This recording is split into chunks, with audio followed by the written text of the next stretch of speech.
Buen día, chicos. En breve comenzamos. Nada más denme unos minutitos más, por favor.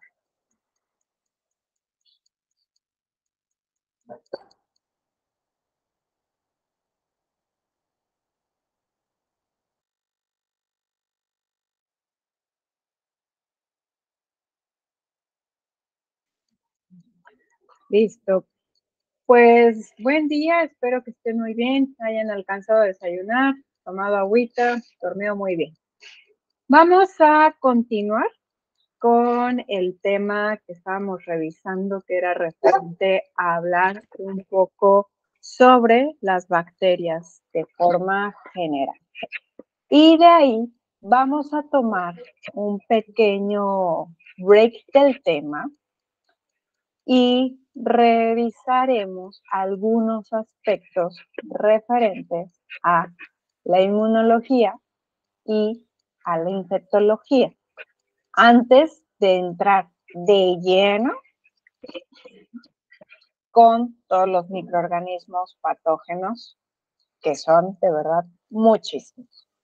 Entonces, la clase pasada hablábamos aspectos muy generales y justo quedábamos en esta parte que era el efecto barrera. Entonces, recordemos sobre el efecto barrera, que pues es un término bastante interesante porque pues se sugiere desde 1945 por Waltzman y que empieza a aparecer más el término en estudios experimentales posteriores en donde se inocularon bacterias patógenas a modelos animales principalmente y se veía que, por ejemplo, la bacteria que era inoculada, existía una eliminación por microorganismos propios del organismo el que se utilizaba. O, por ejemplo, no solo animales, sino también en modelos pues un poquito más celulares, bacterias, por ejemplo, que se veía cómo actuaba. Entonces, aquí en el caso de como hablábamos la clase pasada, ¿no? De pronto se forman colonias, ¿no? Hay nichos de flora autóctona que no nos van a generar ninguna alteración, sino por el contrario, nos dan beneficio. Y mucho les hacía énfasis en el tubo digestivo. Entonces, en el caso de cuando hablamos de bacterias que no corresponden a las habituales, hay dos tipos de efectos que la flora residente tiene sobre aquellos microorganismos que son transitorios. Y, por ejemplo, una respuesta es la eliminación total del organismo de forma drástica, así todos mueren. Y otro mecanismo es menos radical, en donde se disminuye la población de esa bacteria a cantidades mínimas. Y estas cantidades mínimas, y esto que se da, se conoce como un efecto permisivo. ¿Cómo sucede, por ejemplo, cuando se es portador de algún microorganismo? Está presente, pero las manifestaciones no son tan evidentes. Entonces, se ha tratado de establecer los diversos mecanismos por los cuales se lleva a cabo el efecto de barrera, sin embargo, no quedan completamente dilucidados. Por ejemplo, dentro de las teorías es que se cree que es resultado de un efecto de recubrimiento mecánico por protección de la mucosa, que ahorita hablaremos de la mucosa, que tiene muchos componentes, por ejemplo, inmunoglobulinas, lisocimas, que son parte del sistema inmunológico. Otro complemento, pues por ejemplo, es la inhibición de las translocaciones Entonces, al decir una inhibición de las translocaciones, pues es el inhibir el paso de bacterias, ¿no? Que, por ejemplo, están, no sé, hablando a través del tubo digestivo, ¿no? Que a lo mejor están en la parte epitelial, que no pasen de esa zona epitelial, que es como la más superficial, que no me pasen a la lámina propia, ¿no? También, por ejemplo, existe lo que es la producción de anticuerpos naturales, ¿no? También tenemos otros factores donde la flora habitual actúa de la mano con los movimientos propios del organismo, por ejemplo, como en el peristaltismo, y pues también la combinación con otros procesos, por ejemplo, con un rápido recambio celular. Entonces, podemos decir a grandes rasgos que tenemos un efecto de recubrimiento mecánico, se producen sustancias tóxicas propias de nuestra flora habitual, o bien hay un pH que es incompatible por las condiciones, la suma de diferentes factores da cierto nivel de pH, o bien se genera una disminución del potencial redox, entonces afecta a la bacteria que llega, ¿no? La que está metiéndose, o bien compiten por los nutrimentos y es como es decir el más fuerte, ¿no? El más fuerte se va a quedar con los nutrimentos y pues obviamente el efecto benéfico o el más fuerte pues es la población autóctona del sitio. Entonces, aquí no les estoy hablando única y exclusivamente, o sea, si se dan cuenta, no es decir lo que hace nuestro cuerpo, no, sino esa colaboración de los microorganismos con nuestro cuerpo. Ahora, la cosa se pone más buena y muchísimo más interesante con lo que vamos a revisar el día de hoy en complemento. Y permítanme un segundo en lo que cambio la presentación. Perdonen por ahí, andan haciendo un servicio aquí en la casa y de pronto van a escuchar como mi perrita ladrando, entonces eh, ahí nada más pequeña disculpa por el día de hoy. Entonces, les digo que se pone bueno, ¿eh? Ahí.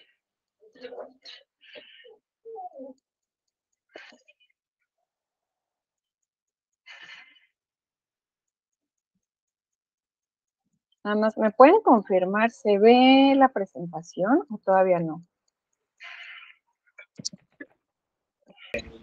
Todavía no. Ah, ok, perfecto, gracias. A ver, permítanme un segundo.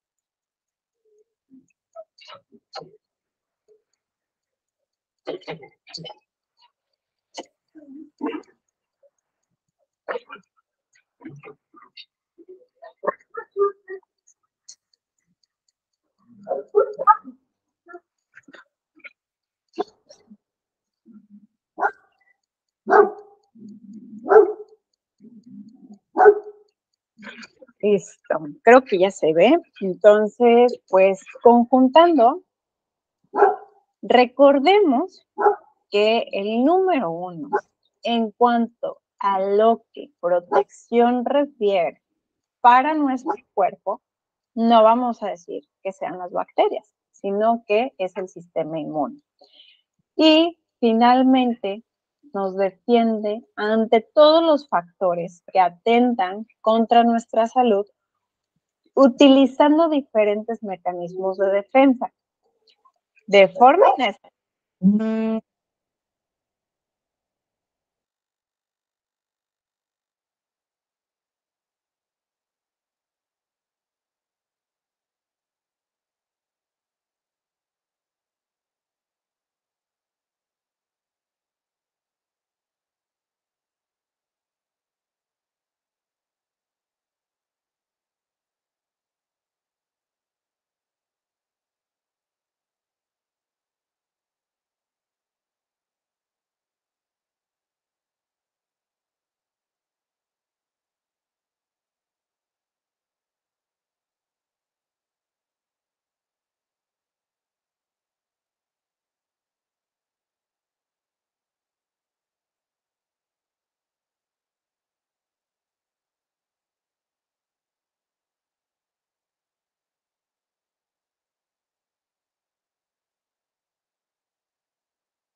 Ay, perdón, entró una llamada y me sacó de aquí del audio.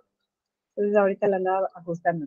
Entonces, perdón, una disculpa enorme, les digo que de pronto todo se junta, ¿no? Esos días donde se te junta todo y hoy es uno de ellos. Entonces les agradezco su tolerancia, ¿no? Y la comprensión.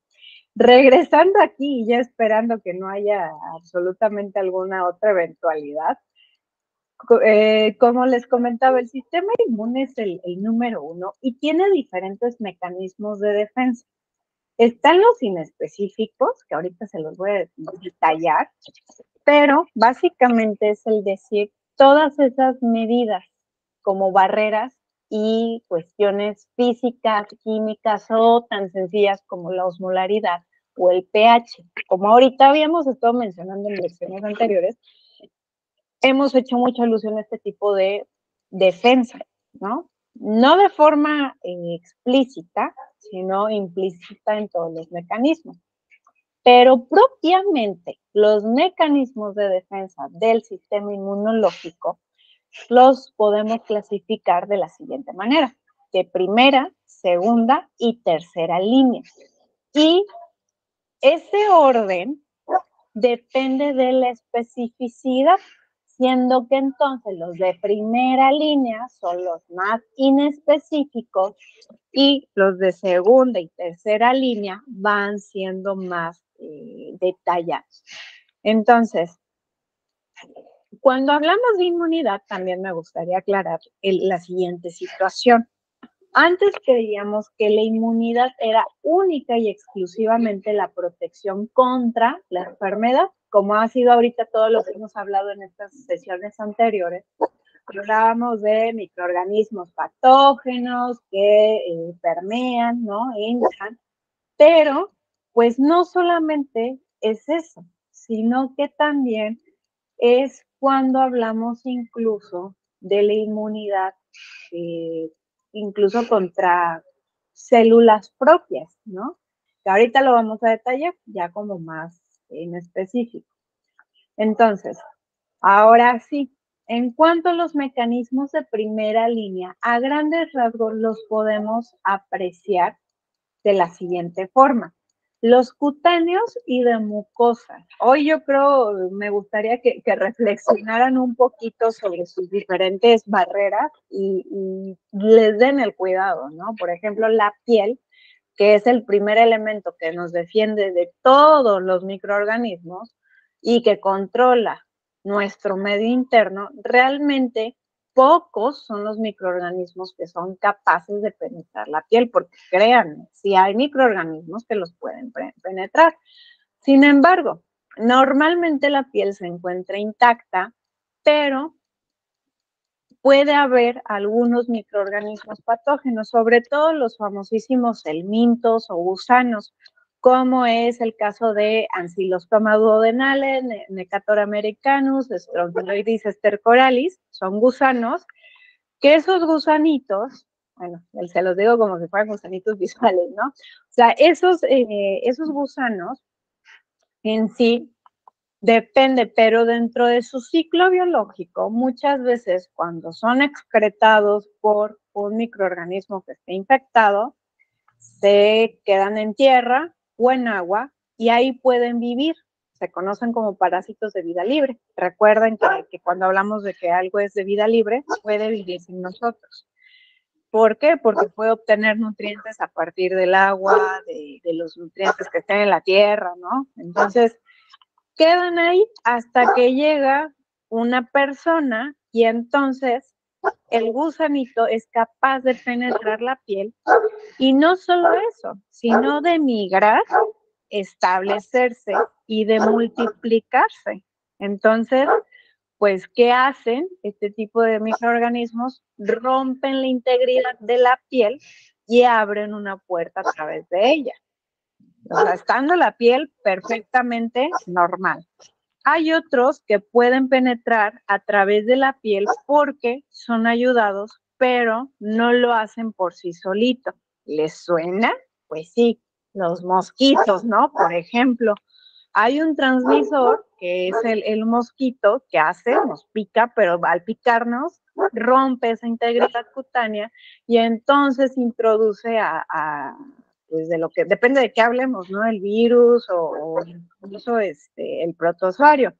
Por ejemplo, en México se dice, entre comillas, que ya está erradicado el paludismo. No es que no haya casos, sino que la incidencia de los casos es la mínima.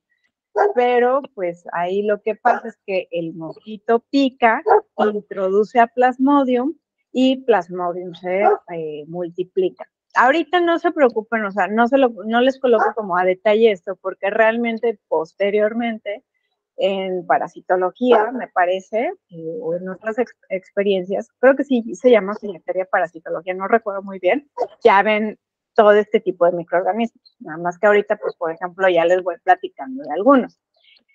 Y aparte de eso, tenemos otras situaciones. Por ejemplo, cuando a lo mejor la piel tiene alguna situación como una herida, ¿no?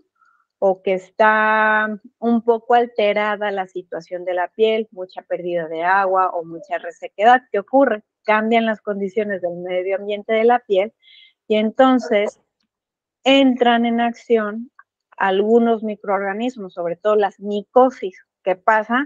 Mucha humedad en el ambiente favorece el desarrollo de esos microorganismos.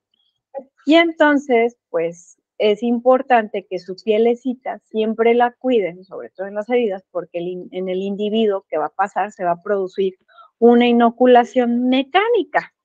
Entonces, para fines prácticos, valoren y cuiden su piel porque es un excelente mecanismo de defensa, sobre todo de tipo mecánico. O sea, es una barrera, es de tipo mecánico. Pero no, solo ahí queda, porque las mucosas son elementos que recubren toda una superficie, sin embargo no son resistentes, pues son aguaditas, ¿no? Si lo decimos de consistencia. Entonces, hay muchos microorganismos que no pueden, que requieran la pérdida de la continuidad de la superficie de la mucosa. Por ejemplo, tenemos muchos microorganismos en nuestra boquita, ¿no? Y bajo cualquier situación, o sea, normal, no nos dan tema. Pero, por ejemplo, resulta que les extraen el tercer molar. Entonces, pues, ¿qué ocurre ahí? Aparte de que se hizo una manipulación, pues se altera la mucosa. Entonces, se puede iniciar una infección y favorecer pues toda la alteración. Y la mucosa, si la comparamos, no es tan eficiente como una barrera de protección, entonces requiere que le ayuden, ¿no? Por ejemplo, por un lado, ¿qué tenemos nosotros? Pues ácidos grasos. Entonces, los ácidos grasos ayudan porque pues pueden lubricar, sobre todo la piel. ¿Qué hace? Produce grasita y es esencial para su protección.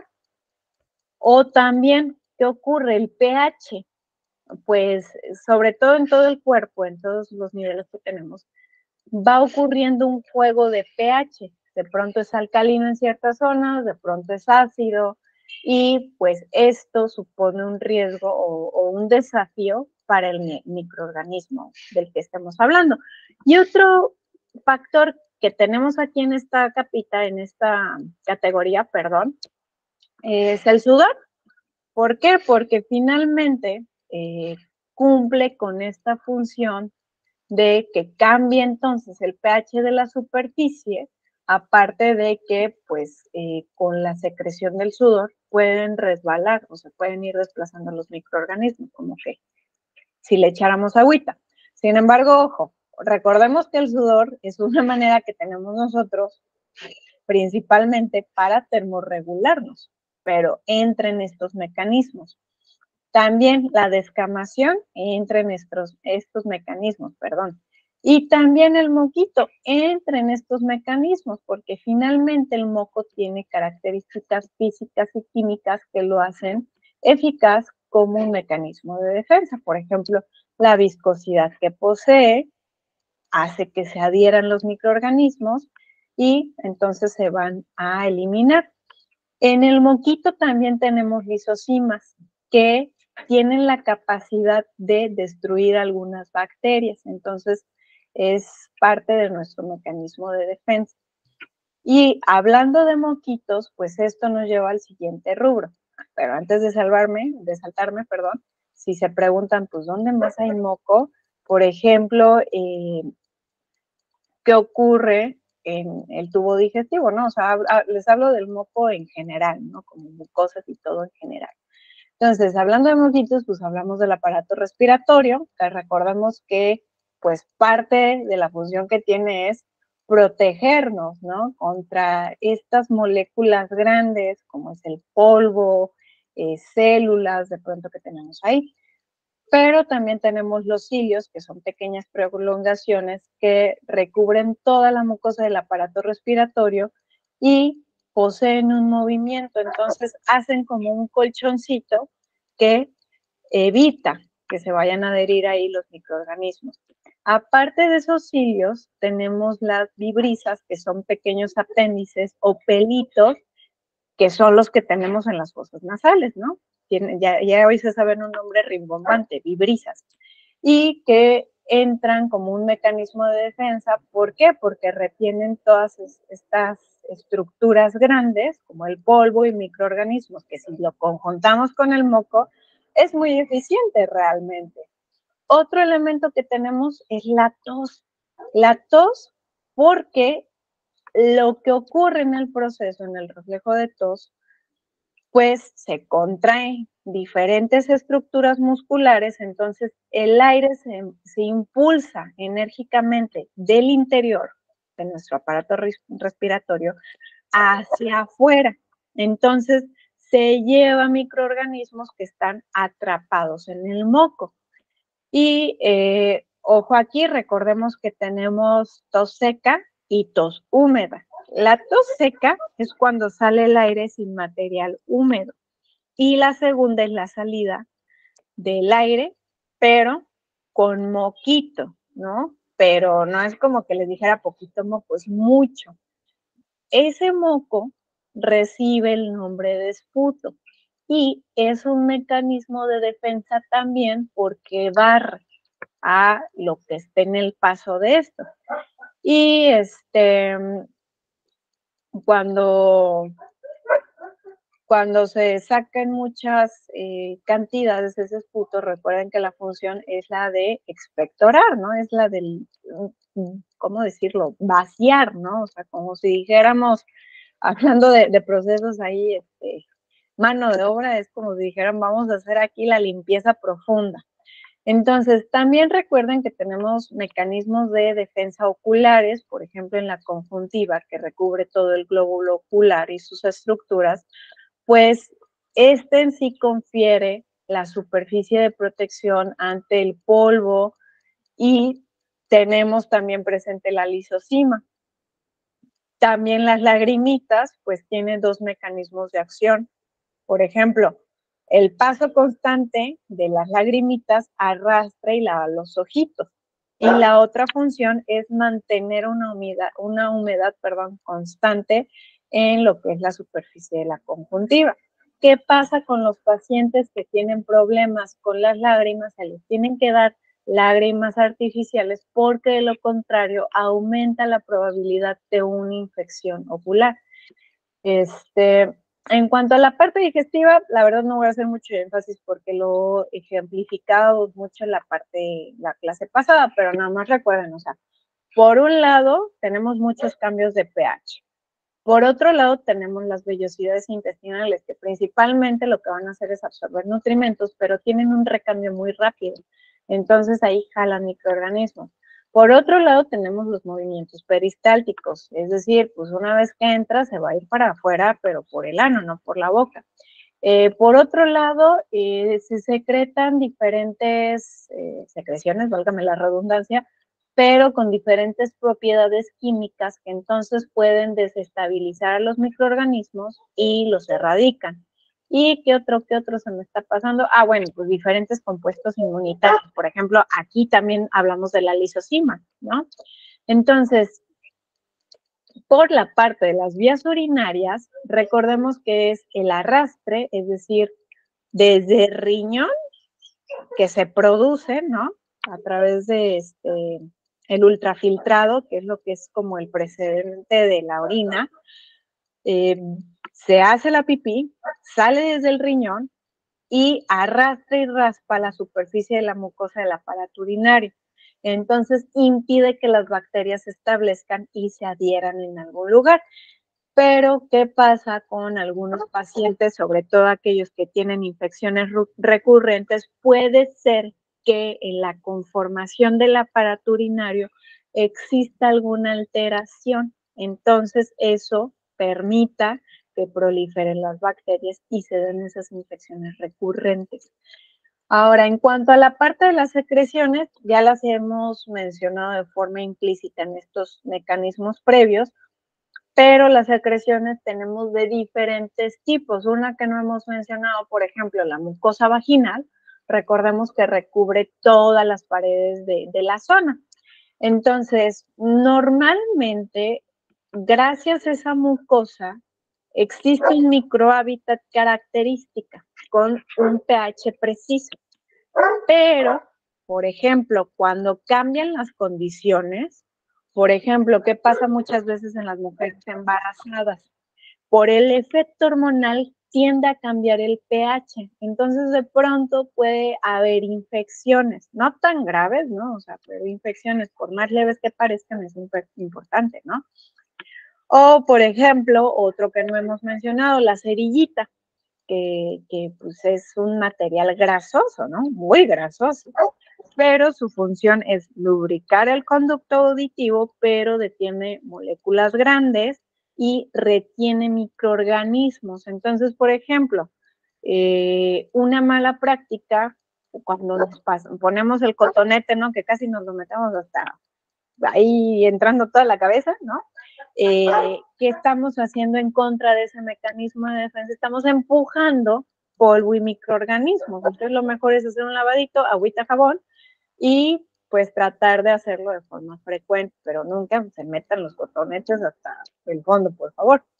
Y entonces, en conjunción de todos estos mecanismos, fíjense cómo es algo tan inespecífico, son tan eficientes realmente, y que en condiciones de salud, pues realmente nos protege, ¿no? O sea, tan es así que hoy estamos aquí conectados, yo quiero suponer que la mayoría estamos sanos, ¿no? Entonces, mecanismos de defensa de primera línea no tienen especificidad y son muy efectivos. Es más, si se dan cuenta, no requieren un gasto extra por parte de nuestro organismo en cuestión de la energía. O sea, sí, pues obviamente es parte de un proceso normal. Ahora, en cuanto a la respuesta inmune, y ahora sí nos vamos a entrar a esto de la segunda y tercera línea, la respuesta inmune sobre todo se da en lo que son las células eucariontes, es decir, las que poseen un núcleo verdadero. A diferencia de las bacterias, que son procariontes, hablábamos un poquito de esto de que recuerden que pueden o no tener como muy delimitado el núcleo, sino que muchas veces está ahí como todo regado, ¿no? Entonces ahí no podemos decir que exista propiamente una respuesta inmune. Entonces, cuando aparece una célula con un núcleo verdadero, también aparece la respuesta inmune. Desde el punto de vista del desarrollo filogenético, primero aparece la inmunidad, que es mediada por las células, y más adelante, pues lo que es la inmunidad mediada por anticuerpos. Entonces, al reconocer el organismo lo propio de lo extraño, comienza el rechazo de otras células. Pero ojo, incluso al reconocer lo propio normal de lo anormal. Y ojo, también podemos hablar de cuando el sistema inmune se vuelve loco y pues ataca, ¿no? Lo que pasa en los procesos autoinmunes. Entonces, fíjense cómo, cómo es interesante. Cuando nosotros estábamos en pancita de mamá, que estábamos bien a gusto, ¿verdad? No estábamos preocupados por las clases. ¿Qué ocurría?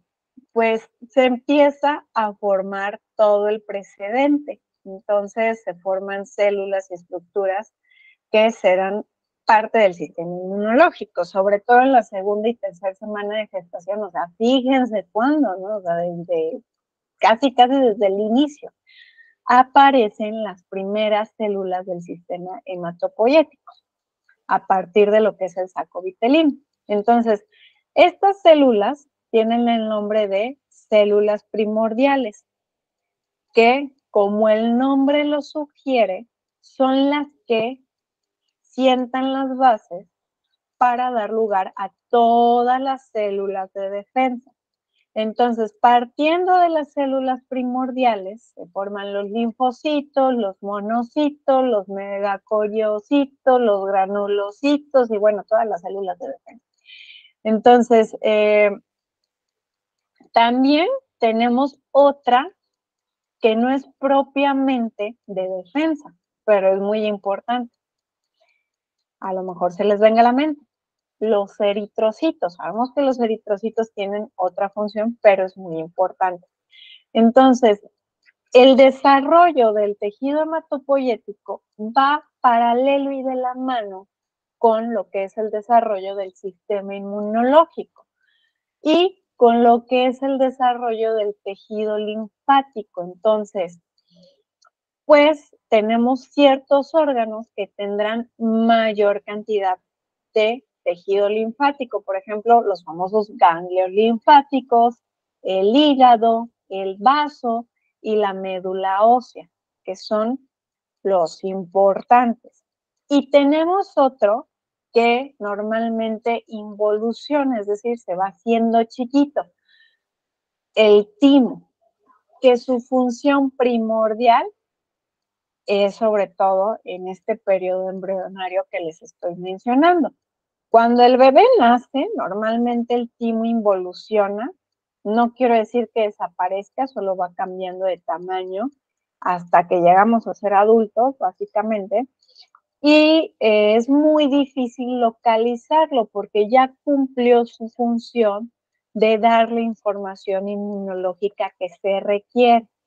Entonces, cuando nace el bebito, cuando todos nosotros chiquititos veníamos aquí, que nos estaban cambiando los pañales y no sabíamos ni nuestro nombre, nuestro sistema era inmaduro, ¿no? ¿Y qué pasa? Sobre todo ya los que son papis ahorita no me dejarán mentir, o sea, se la viven en el pediatra, ¿por qué? Porque el sistema inmune es inmaduro, entonces tarda un poquito en estar en condiciones para enfrentarse a un medio pues que realmente es agresivo, ¿no? Porque hay un montonal de agentes patógenos. Pero pues la naturaleza tan sabia, como dicen las mamás y las abuelitas, ¿verdad? El niño, nosotros recibimos protección desde antes de nacer gracias a sustancias protectoras de nuestras mamás. Entonces, algunas atravesaron la placenta y las que no, por ejemplo, fueron conferidas a través de la lechita materna. Y, por ejemplo, si fuimos alimentados con fórmulas lácteas, no podemos decir lo mismo, pero ¿qué ocurre? Viene la colonización, ¿no? Entonces, vean cómo se va integrando todo esto, cómo vamos actuando siempre, cómo es la interacción y el resultado de esa interacción. Entonces, aquí les voy a hacer un pequeño spam, un pequeño comercial por lo siguiente, actualmente ya no podemos decir que convivimos tanto con condiciones del medio ambiente como es la tierra, como es el pasto, como es el contacto con las plantas, con los animales. Actualmente pues vivimos en ciudades con muchos gases, pues realmente animales domésticos, pero no todos, porque por ejemplo si vivimos en departamentos pues ni siquiera podemos tener perritos. Y adicional, pues hoy existen que el Lysol, que el Fabuloso, que el Cloralex, o sea, existen muchos agentes químicos. Entonces, realmente es importante que nosotros expongamos a los chiquitines, no les voy a decir pónganlo en el piso a que le dé besos al piso, pero es importante que exista, ¿no? Esta interacción con condiciones del medio ambiente, porque ya estamos viendo, o sea, se va dando toda una respuesta. En el proceso invariablemente se van a enfermar, ¿no? Pero en una condición normal la va a librar. Ahora, continuando con esto, o sea, ya viendo el antecedente, pues ahora sí ya nos podemos ir de lleno a mencionar algunos conceptos. Por ejemplo, la inmunidad. ¿Qué es la famosa inmunidad? Pues es este estado de respuesta de nuestro organismo ante la presencia de una sustancia específica por un contacto anterior con dicha sustancia. Ahora ya les hace sentido, ¿no? Lo que les estaba diciendo ahorita de los deditos y el exponerlos, ¿no? Se va creando la inmunidad. Dijeron las abuelitas, hacen anticuerpos, ¿no? Y se denomina competencia inmunológica a esta capacidad de todos los vertebrados de responder a estímulos. Entonces, la respuesta de diferentes estímulos es igual a que el sistema inmune funcione. ¿Por qué?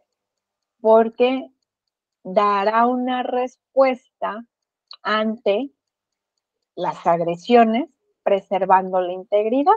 Entonces, ¿qué hace? Repele, destruye a los invasores y reconoce y destruye a células incluso neoplásicas. Entonces, esto de la competencia inmunológica, implica que no solo se distinga lo que es externo, sino también lo que es del organismo.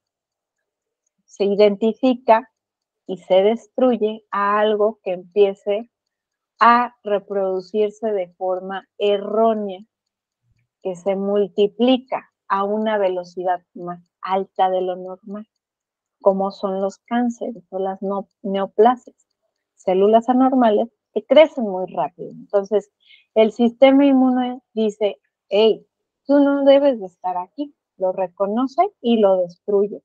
Muchas veces ya aquí podemos hablar de procesos moleculares como P53, que es una molécula muy importante. Entonces, la tendencia hacia la producción neoplásica, ojo, es normal y es espontánea, ¿sale? O sea, no es como que diga anormal. Sin embargo, lo normal también es que se reprime y se controle por el sistema inmunológico. Ahora sí, vamos a hablar de lo que no es normal, cuando falla, que las células neoplásicas pues se reproducen, ¿no? Se exageran, pues ahí podemos decir que hay una falta de competencia inmunológica. Entonces, a esto se le reconoce como un estado de inmunodeficiencia, que pueden ser de forma congénita o de forma adquirida. Entonces, ¿qué ocurre ahí? No tenemos una competencia inmunológica. Ahora, hablando en esta cuestión de la respuesta de nuestro sistema inmune, debe de cumplir sí o sí ciertas características. Por ejemplo, debe ser específica, inducible, transferible y que posea memoria. Entonces, antes de sonar bien rimbombantes diciendo específico, inducible, transferible y tener memoria, pues ¿a qué nos estamos refiriendo? Cuando decimos que es específico, es que genera mecanismos o posee elementos que van a defender para un agente determinado. Y ese agente determinado tiene características bien definidas, entonces el sistema inmunológico genera los famosísimos anticuerpos. Y esos anticuerpos son específicos, solo para los invasores X o Y no para otros. Es inducible cuando se refiere a que la respuesta no se da por casualidad, sino cuando llega una estructura extraña y no antes, ¿no? Entonces, la presencia de un elemento extraño que va a generar la respuesta inmune de forma específica para ese elemento y no para otro, ¿sale? No voy a decir que me dé gripe porque me llegó algún microorganismo que no tiene efecto sobre vías respiratorias. También tener memoria es que la primera vez que nos llega algo, un microorganismo patógeno, algún elemento extraño, pues obviamente el sistema no lo reconoce porque apenas le estoy diciendo hola, mucho gusto, ¿no? Pero posteriormente se genera la defensa molecularmente adecuada, entonces de aquí a la segunda, pues ya sabe de qué se trata, para que cuando llegue, o sea, no solo lo reconozca como extraño, sino que lo elimine, ¿sí? ¿Qué pasa? Pues sobre todo con, igual retomo el ejemplo de los chiquitines, pues al inicio se enferman un montón, sobre todo cuando los mandas a la guardería o al kinder, o sea, o en el momento que tienen una exposición constante y frecuente con diferentes personas y con circunstancias. Pero posteriormente no es como que se la viva enfermo. ¿Por qué? Porque ya hay una respuesta, ¿no? Finalmente. Y también la otra cualidad que se me estaba pasando, la de transferible, es que hay una manera de que las células o que los anticuerpos específicos que se forman en un organismo se puedan transferir a otro a través de la sangre o de líquidos. A ver, denme un segundo.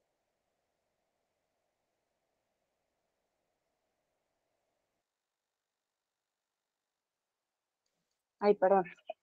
Como les decía, que se generen en uno y se puedan transferir a otro. Entonces, por ejemplo, cuando un organismo es incapaz de producir los elementos de defensa por alguna razón, se le pueden transferir a otro que sí los produjo pues a través de una aplicación. ¿Les suena?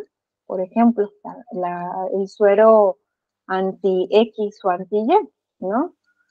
Vamos a suponer, toco madera, por ustedes y por mí, pero supongamos un piquete de alacrán, ¿no? Pues yo en este momento no estoy produciendo anticuerpos específicos que me permitan protegerme contra esa picadura de alacrán, contra el veneno del alacrán, sino que se me aplica un suero antialacrán y entonces ameliore los efectos del veneno, ¿no? Y hay otras características que son secundarias, las que puse aquí en la tablita súper chiquititas, pero ojo, no quiero decir que no sean importantes, solo que son secundarias.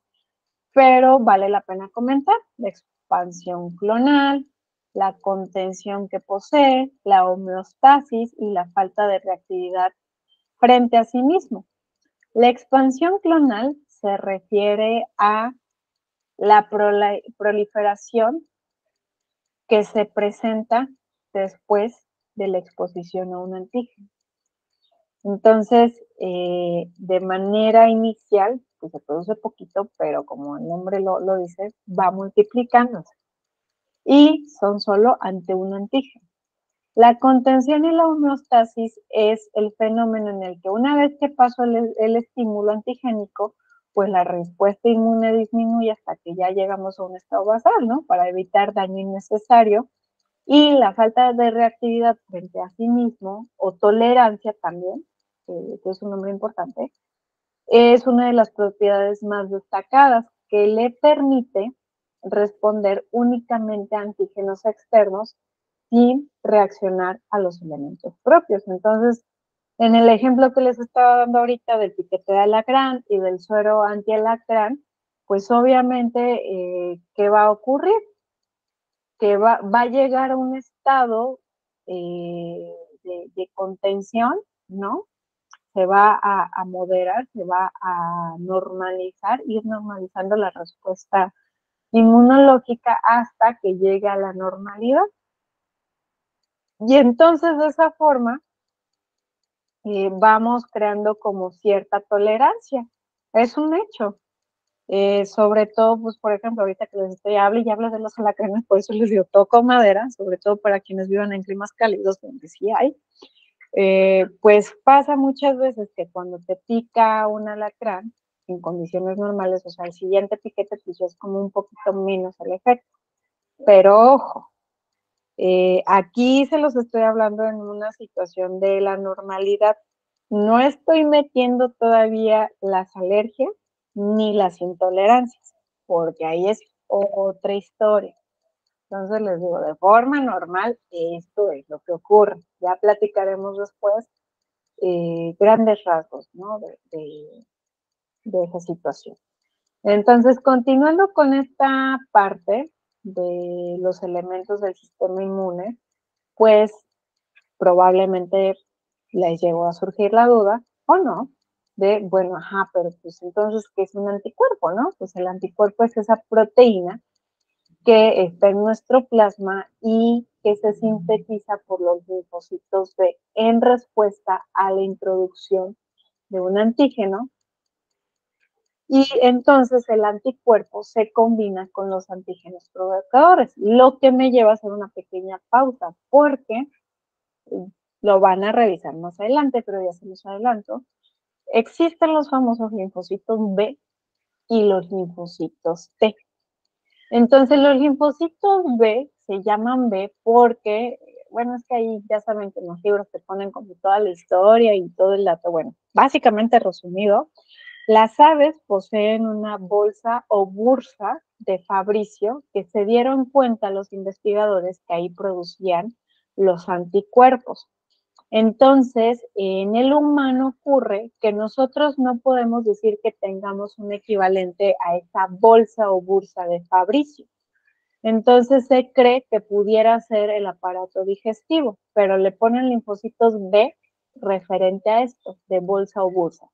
Y los linfocitos T, pues son estos que provienen del timo y posteriormente de la médula ósea, por eso el T, timo, pues los linfocitos T.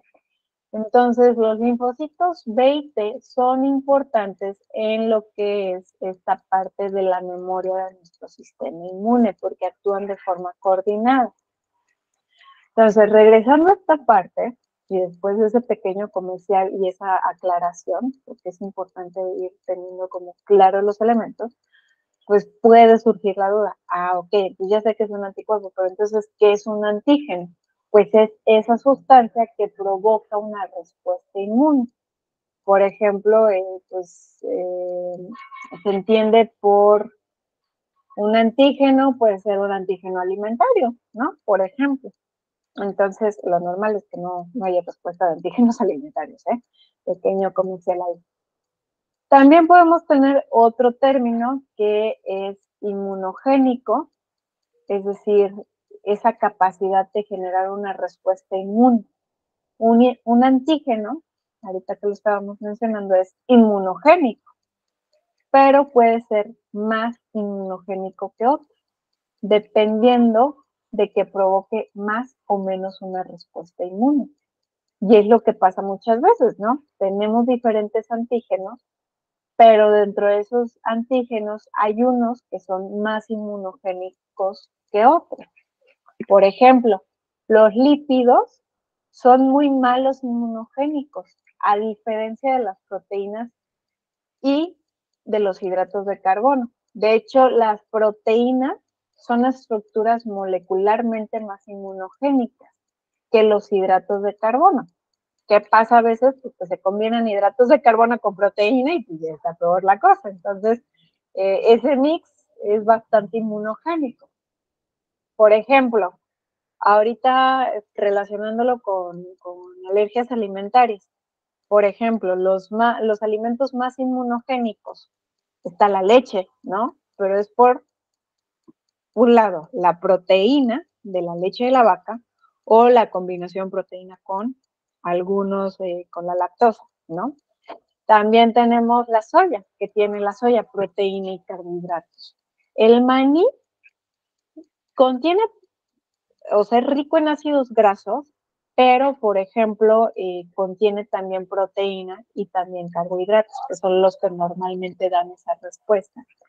Ahora, fíjense, cómo de un mismo alimento, la soya, no es lo mismo cuando yo hablo de la lecitina de soya, que a lo mejor un paciente que es alérgico a la soya, si le doy algo con lecitina de soya, puede no generar la respuesta inmune ¿Por qué? Porque principalmente vamos a encontrar una base de lípidos, entonces pues les digo que es más inmunógeno. Entonces, pues el inmunógeno es ese antígeno que tiene la capacidad de producir una respuesta inmune con diferentes grados de inmunogenicidad. Parece trabalenguas y juego de palabras, pero va de la mano, ¿no? Y por otro lado, también tenemos lo que es un apteno, o que también lo pueden encontrar como un antígeno incompleto. ¿Qué quiere decir esto? Es una estructura nada más. Entonces, no puede producir por sí solito la respuesta inmune, pero si se combina con una molécula, muchas veces esa molécula va a recibir el nombre de acarreadora, sobre todo proteínas, va a generar la respuesta inmune. Entonces, los aptenos tienen la cualidad de que tienen una estructura determinada con un sitio para la combinación con los anticuerpos, pero tan pequeña que no da lugar a la respuesta inmune. Entonces, si se adhiere con una molécula acarreadora, origina una respuesta inmune. Es como ese de hace buenas migas con uno y malas con otro. Entonces, por ejemplo, muchos medicamentos funcionan como aptenos, que cuando se unen con proteínas de nuestro organismo, ¿qué va a pasar? Pues producen una respuesta de anticuerpos contra el medicamento y entonces ahí vienen las famosas reacciones alérgicas a los medicamentos, o hemolíticas, o de cualquier otro tipo. Y también los antígenos tienen varios sitios que se combinan con el anticuerpo y a esto se le llama determinante antigénico. Entonces, es donde se une. Por eso se dice que puede haber antígenos que son multivalentes, el nombre lo dice, se combinan con muchas moléculas y también da lugar a algo que se conoce como complejo antígeno-anticuerpo, que básicamente son agrupaciones. Entonces, hasta aquí nos quedamos, chicos. No olviden por ahí, por favor, el examen ya lo tienen ustedes en Classroom. Si ya todos tienen acceso a su portal, ya no hay tema ahí, nadie ha batallado.